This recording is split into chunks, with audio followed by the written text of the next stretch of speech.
இன்றைக்கு பொதுக்காலத்தின் 22ஆம் வாரம் செப்டம்பர் மாதம் 1ஆம் தேதி திங்கட்கிழமை. இன்று தேவன் நமக்கு தரும் ஜீவ நீரூற்றான இறை வார்த்தைகள் புனித லூக்கா எழுதிய நற்செய்தி இயல் 4 இறை வார்த்தைகள் 14 30 முடிய. அக்காலத்தில் இயேசு தாம் வளர்ந்த ஊராகிய நாசரேத்துக்கு வந்தார். தமது வழக்கத்தின்படி ஓய்வு நாளில் தொழுகை கூடத்திற்கு சென்று வாசிக்க எழுந்தார். இறைவாக்கினர் எசேயாவின் சுருளேடு அவரிடம் கொடுக்கப்பட்டது. அவர் அதை பிரித்த போது கண்ட பகுதியில் இவ்வாறு எழுதியிருந்தது: ஆண்டவருடைய ஆவி என்மேல் உள்ளது, ஏனெனில் அவர் எனக்கு அருள் பொழிவு செய்துள்ளார். ஏழைகளுக்கு நற்செய்தி அறிவிக்கவும், சிறைப்பட்டோர் விடுதலை அடைவர், பார்வையற்றோர் பார்வை பெறுவர் என முழக்கமிடவும், ஒடுக்கப்பட்டோரை விடுதலை செய்து அனுப்பவும், ஆண்டவர் அருள் தரும் ஆண்டினை முழக்கமிட்டு அறிவிக்கவும் அவர் என்னை அனுப்பியுள்ளார். பின்னர் அந்த ஏட்டை சுருட்டி ஏவலரிடம் கொடுத்துவிட்டு அமர்ந்தார். தொழுகை கூடத்தில் இருந்தவர்களின் கண்கள் அனைத்தும் அவரையே உற்று நோக்கியிருந்தன.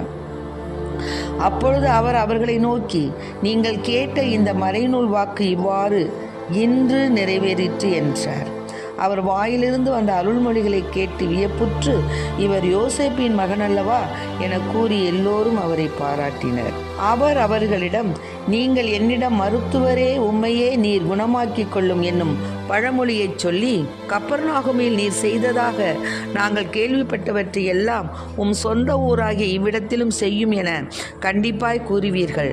ஆனால் நான் உறுதியாக உங்களுக்கு சொல்கிறேன், இறைவாக்கினர் எவரும் தம் சொந்த ஊரில் ஏற்றுக்கொள்ளப்படுவதில்லை.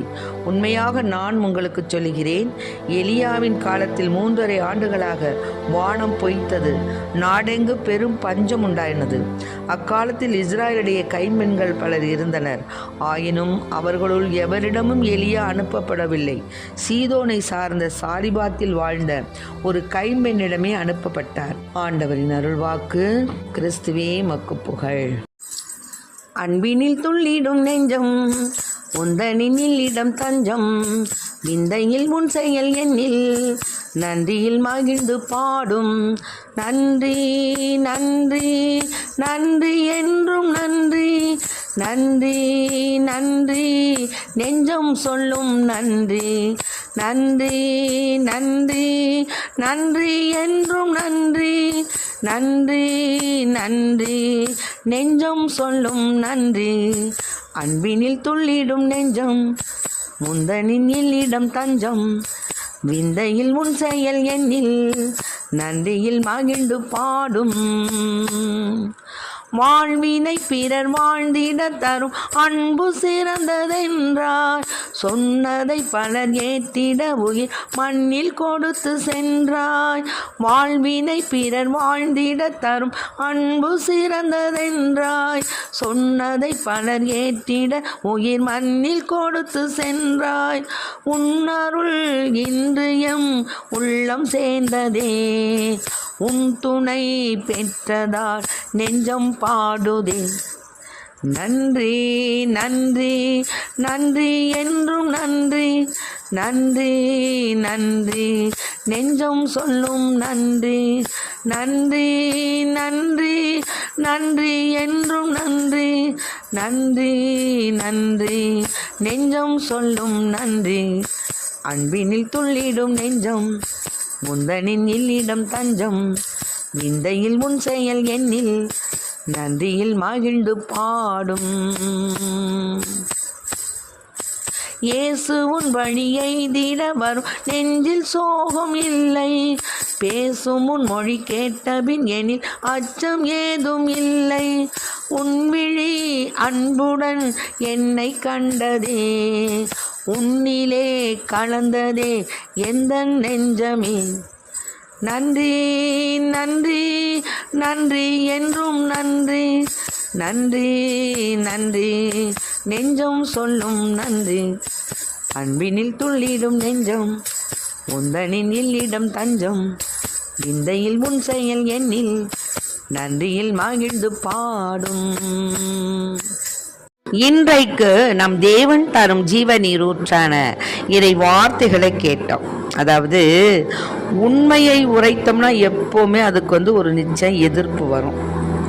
துன்பமும் தொடரும் அப்படின்னு தான் இயேசு அறிந்திருந்தார். ஆனாலும் ஏசப்பா உண்மைக்கு சான்று பகர்வதை தான் வாழ்வாக கொண்டிருந்தார். எப்படின்னு கேட்டிங்கன்னா, இதில் அவர் சொல்கிறாரு, ஏசப்பா சொல்கிறாரு, இறைவாக்கினர் எலிசாவின் காலத்தில் இஸ்ராயலிடையே தொழுநோயாளர்கள் பலர் இருந்தனர். ஆயினும் அவர்களுள் எவருக்கும் நோய் நீங்கவில்லை.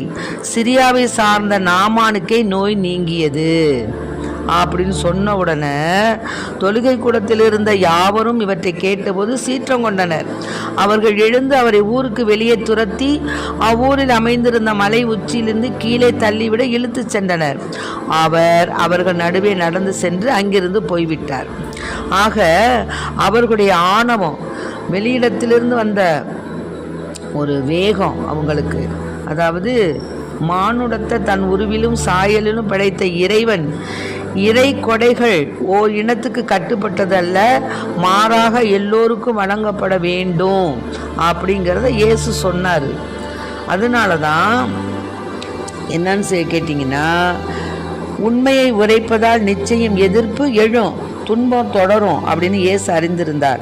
ஆனாலும் உண்மைக்கு சான்று பகர்வதையே வாழ்வாக கொண்டிருந்தார். இப்போ என்னென்னா, நடிகர்களை தெய்வமாக போற்றி அவங்களுடைய கட்டவுட்டுக்கு பால் அபிஷேகம் எல்லாம் பண்ணுறாங்க. இப்படி பொய் பேசி திரியக்கூடிய அரசியல் தலைவர்களையும் ஏற்று மக்கள் என்ன செய்கிறாங்க, அவங்கள ரொம்ப பெரிதாக கருதுகிற அரியணை ஏற்று மக்கள் கூட்டம் தான் இப்போ நம்ம இருக்கிறோம். உண்மையாக வாழ்வோர பொருட்டு நம்ம அவங்கள பார்ப்பதில்லை. அவங்களை நம்ம ஒன்றுமே அவங்களுக்காக நம்ம ஒன்றும் செய்கிறதும் இல்லை, அவரை புகழ்வதும் இல்லை. அவங்கள புகழாவிட்டாலும் அத்தனை பேர் எதிர்த்தாலும் உண்மையான கடவுளாம் இயேசுவின் அன்பை சுவைத்தவர்கள் உண்மைக்காக துன்புறுவதையே பெரும் பேராக கருதுகிறாங்க. அதனால் உண்மை உதைக்கப்படலாம், ஆனால் ஒருபோதும் ஊனம் அடைவதில்லை. பொய் புகழ் பெறலாம், ஆனால் ஒருபோதும் மகிழ்ச்சி தராது. அதிக நாட்கள் மனிதன் நடித்து கொண்டிருக்க முடியாது. வெளிப்பட்டு விட்டால் அது நாற்றம்தான் கிடைக்கும். ஆகவே திருந்த முந்திக்கொள்வது மிகவும் நல்லது. உண்மைக்காக வாழ்வதே உண்மையான மகிழ்ச்சி நிறைந்த வாழ்வு. நான் ஒரு மகிழ்ச்சி நிறைந்த வாழ்வு. ஆகவே நாம் உண்மைக்காக வாழ வேண்டும். அப்போது நான் ஒரு வாட்ஸ்அப்பில் பார்த்தேன், ஒரு தகப்பன் தன் குழந்தைய முன்னாடி வச்சுக்கிட்டு வண்டியில் வராரு. அந்த மகளோட பேசிக்கிட்டே வந்ததுனால ரோட்டில் வீட்டுக்கு முன்னாடி நிறுத்தி வச்சுருந்த காரில் மோதிட்டார். கொஞ்சம் டேமேஜ் ஆகிடுச்சு. உடனே அவர் பாட்டுக்கு போயிருக்கலாம், ஏன்னா வீட்டுக்கு முன்னாடி தான் நிற்கிது, வீடு அங்கே கதவு சாத்தி இருக்குது. அவர் பாட்டுக்கு போயிருக்கலாம். ஆனால் அவர் போகாமல் என்ன பண்ணுறாரு, அந்த வீட்டு பெல் அடித்து அந்த வீட்டு அம்மாவை கூப்பிட்றாரு. வர்றாங்க. அந்த அம்மா என்னன்னு கேட்கும்போது, இந்த மாதிரி நாங்கள் காரை இடிச்சிட்டோம் அப்படிங்கும்போது அந்த அம்மா லபோ லபான்னு கத்துது. என்ன ஐயா அப்படி செஞ்சிட்டியா ஐயா, நான் என்ன பண்ணுறது அப்படி இப்படின்னு சொல்லி சத்தம் போடுது. அப்புறம் சத்தம் போட்டுட்டு அப்புறமேல சொல்லுது, ஏப்பா நீ இடிச்சிட்டு நீ பாட்டுக்கு போயிருக்கலாமே, நீ போயிருக்கலாமே, நீ ஏப்பா நின்று எனக்கு கூப்பிட்டு சொல்கிற அப்படிங்கும்போது அவர் சொன்னார், என் குழந்தை என்னோட வருது. நல்லா வினவு தெரிஞ்ச பிள்ளை, அது 10 வயசு இருக்கும். என் குழந்தை என்னோட வரும்போது நான் இப்படி அடுத்தவங்க பொருளை நஷ்டப்படுத்திட்டு நான் பாட்டுக்கு போயிட்டேன்னா அதுதான் அது குழந்தைக்கு மனசில் பதியும்.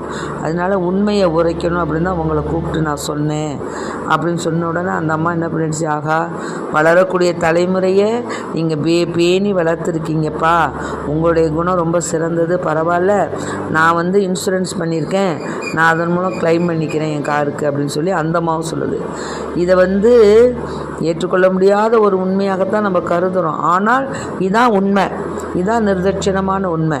ஆகவே இதை கேட்டுக்கொண்டிருக்க அன்பார்ந்த பிள்ளைகளை, உண்மைக்காக தான் நம்ம வாழணுமே தவிர மற்ற இயேசு எப்படி உண்மையாக தெரிந்திருந்தும் அவர் என்ன பண்ணார், தன்னுடைய போதனையை நிறுத்தலை. தான் யாருக்காக வந்தோங்கிறதையும் அவர் குறிப்பிட்டு சொல்லாமல் இல்லை. எல்லாருக்காக தான் நான் வந்தேன், குறிப்பிட்ட சமுதாயத்துக்காக வரல, குறிப்பிட்ட சமூகத்துக்காக நான் வரல, எல்லோருக்குமே நம்ம என்ன செய்யணும், இதை உண்மையை போதிக்கணும். அதனால் சாரிபாத்தில் உள்ள அந்த ஒரு கைமன்கிட்ட தான் எலியா அனுப்பப்பட்டார் அதனால் நம்ம என்ன செய்யணும் அப்படின்னு சொன்னால், சாரிபாத்து வாழ்ந்த கைமனை போல, சிரியாவை சேர்ந்த நாமானை போல வாழவும், நிலைவாழ்வை இறைஞானத்தால் அறிந்து கொள்ளவும் இறைவனிடம் மன்றாடுவோம். ஆமென். Praise the lord. மரியே வாழ்க.